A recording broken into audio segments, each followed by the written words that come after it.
This is one of those affordable charge controllers that you could find on Amazon, and I just got it recently. It's hooked up to some junk batteries that I had laying around. These are deep cycle batteries from alarms, and it's controlling basically a solar panel that is 30 watts. So it's a solar panel hooked up outside. Right now it's in floating mode, so the batteries are full. What I have hooked up to it is a watt meter, and then I have hooked up a connection that is going into one of my garage fridges.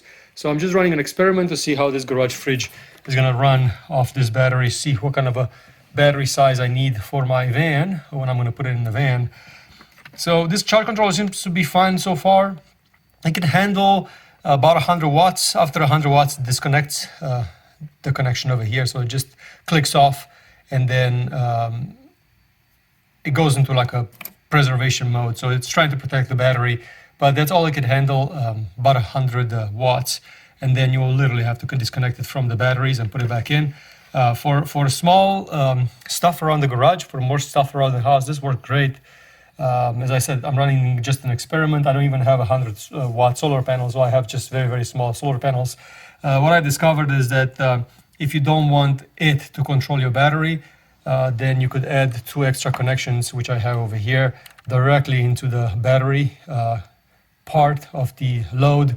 So that way the device itself controls the load on the battery, not this. So you bypass it basically completely, and then you could use it as a charger, and then the battery gets charged by it, but then it doesn't disconnect when it needs to.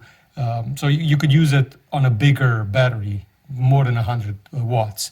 Also, these USB chargers work really, really well. It charges the phone or other things that you have around the thing. It has a floating mode, which is nice. So right now I set it up for 13.5. That's what I keep my batteries in floating mode.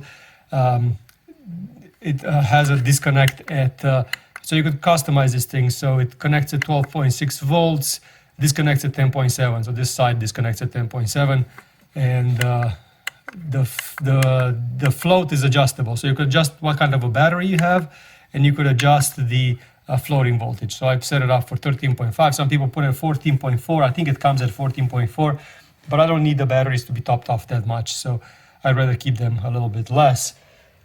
Yeah, it's a nice toy to have. Not expensive, that's for sure, and it's not MPPT or whatever fancy stuff. It's just literally just a small controller for charging the batteries from the solar. Thanks for watching.